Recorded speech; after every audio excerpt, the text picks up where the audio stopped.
देश भर में इतनी ज़्यादा बहाली नहीं निकाली गई, नौकरी नहीं दिया गया, उस पर तो चर्चा नहीं हो रही मेन स्ट्रीम मीडिया में या नेशनल मीडिया में। क्यों नहीं हो रहा? और सारे शिक्षक जो है अब स्कूल जाने लगे हैं, अब इस पर भी चर्चा नहीं हो रही है। तो इन विषयों पे चर्चा होनी चाहिए, ना कि नकारात्मक बातों पर और अलग अलग प्रवचन देने के लिए। भाई लोगों के लिए क्या अच्छा है क्या बुरा है, जब सबों को शिक्षा मिलेगा तो वो खुद ही तय कर लेंगे कि भाई किसके लिए क्या गलत है क्या सही है। ये तो एक व्यक्तिगत लोगों से आस्था का जुड़ा हुआ सवाल है। तो हम लोग संविधान के मानने वाले लोग हैं और हमको लगता है कि ऐसी बातों में उनको जो है बात नहीं करनी चाहिए, सबको इग्नोर करना चाहिए। नमस्कार, आप बिहार इन शॉर्ट्स देख रहे हैं। मैं हूं आपके साथ काव्या। उप मुख्यमंत्री तेजस्वी यादव दिल्ली से पटना पहुंचते ही प्रोफेसर चंद्रशेखर को हिदायत दे दी है। उन्होंने ये कहा है कि मंत्री जी को अपने विभाग में ध्यान देना चाहिए। इस तरीके का नकारात्मक बयान जो है वो किसी समुदाय को लेकर नहीं देना चाहिए। आपको बता दें कि पिछले दिनों मंत्री चंद्रशेखर जो है वो ये कहते हुए नजर आए थे कि रामचरितमानस जो है वो पोटेशियम साइनाइड है और इसी पे काफ़ी ज़्यादा राजनीति हो रही थी, जिसके बाद अब तेजस्वी यादव का भी प्रतिक्रिया आ गया इस पे। सबसे पहले आप तेजस्वी यादव को सुनिए कि वो क्या कुछ कह रहे हैं। अमित शाह आ रहे हैं बिहार फिर से। तो हर महीने आ ही रहे हैं, लेकिन गृह मंत्री होने के नाते नाते उनको कम से कम अपने जिम्मेदारियों को जो है वो निभाना चाहिए। मणिपुर में जो आग लगा, कम से कम उस आग को तो बुझाएं। वहाँ चुनाव तो आते जाते रहेंगे और कोई है सत्ता में तो आते जाते रहेगा, लेकिन जो आग लगी है मणिपुर में उसको बुझाना चाहिए।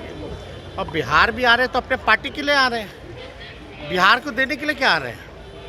ना आज तक बिहार को विशेष राज्य का दर्जा मिला, ना विशेष पैकेज मिला, तो इन्हीं कामों में लगा। अब इंडिया की बैठक में आप लोगों ने 14 एंकर्स को जो बैन कर दिया पूरे देश में, इसको लेकर विवाद हो गया। कैसे देखते हैं आप? पत्रकारों को लेकर भी आप कुछ नियम ला रहे हैं? आप आज जैसी स्थिति होगी जो माहौल को बिगाड़ना चाहते हैं, जो उग्र होकर के डिबेट या एजेंडा जो चलाते हैं, जो बीजेपी मानसिकता के जो लोग हैं, तो ये तय हुआ कि भाई ऐसे चैनलों में जाकर के कोई फ़ायदा नहीं है, बॉयकॉट करना चाहिए। तो वो जो सब ग्रुप कमेटी में जो है उसने ये तय किया है कि जो भड़काऊ बातें करते हैं, जो नफरत फैलाते हैं, उनको हम लोग बॉयकॉट करते हैं।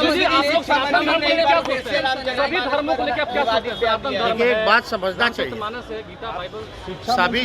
सभी संविधान में हम लोग विश्वास रखते हैं और संविधान में सभी धर्मों का सम्मान हो, भावनाएं जुड़ी हुई हैं, लोगों की आस्था जुड़ी हुई है। तो हम लोग तो भाई हमेशा जो है इसका सम्मान करते हैं, लोगों की भावनाओं का। मंत्री जी को अपने विभागों में ज़्यादा ध्यान देना चाहिए, लेकिन नकारात्मक बातों पर भी चर्चा मीडिया में नहीं होनी चाहिए। सकारात्मक बातचीतों पर चर्चा होनी चाहिए। और शिक्षा विभाग में देश भर में इतनी ज़्यादा बहाली नहीं निकाली गई, नौकरी नहीं दिया गया, उस पर तो चर्चा नहीं हो रही मेन स्ट्रीम मीडिया में या नेशनल मीडिया में। क्यों नहीं हो रहा? और सारे शिक्षक जो है अब स्कूल जाने लगे हैं, अब इस पर भी चर्चा नहीं हो रही है। तो इन विषयों पे चर्चा होनी चाहिए, ना कि नकारात्मक बातों पर और अलग अलग प्रवचन देने के लिए। भाई लोगों के लिए क्या अच्छा है क्या बुरा है, जब सबों को शिक्षा मिलेगा तो वो खुद ही तय कर लेंगे कि भाई किसके लिए क्या गलत है क्या सही है।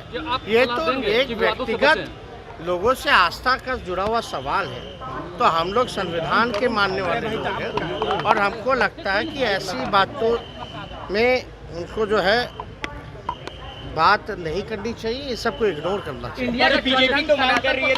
आपने उप मुख्यमंत्री तेजस्वी यादव को सुना, जिन्होंने शिक्षा मंत्री को जो है हिदायत दी है और कहा है कि उन्हें अपने विभागों में ध्यान देना चाहिए, इस तरीके का बयानबाजी नहीं करना चाहिए। साथ ही उन्होंने यह कहा है कि बिहार के शिक्षक अब स्कूल जाने लगे हैं, शिक्षा व्यवस्था सुधरने लगी है। बिहार में जिस तरीके से शिक्षकों के लिए वैकेंसी निकाली जा रही है, क्या पूरे देश में ऐसी वैकेंसी निकाली जा रही है? साथ ही उन्होंने अमित शाह के झंझारपुर रैली पर भी जमकर निशाना साधा है। तो आपने देखा कि किस तरीके से उप मुख्यमंत्री तेजस्वी यादव जो है वो प्रोफेसर चंद्रशेखर को हिदायत देते हुए नजर आए हैं और उन्होंने ये कहा है कि इस तरीके के बयानों से उन्हें बचना चाहिए और इस तरीके से नफरत फैलाने वाले बयानों से शिक्षा मंत्री को बचना चाहिए और अपने विभाग में ध्यान देना चाहिए। तो फिलहाल के लिए खबर में इतना ही। साथ ही चैनल को सब्सक्राइब करें, फेसबुक पेज को लाइक करें। वीडियो देखने के लिए आपका धन्यवाद।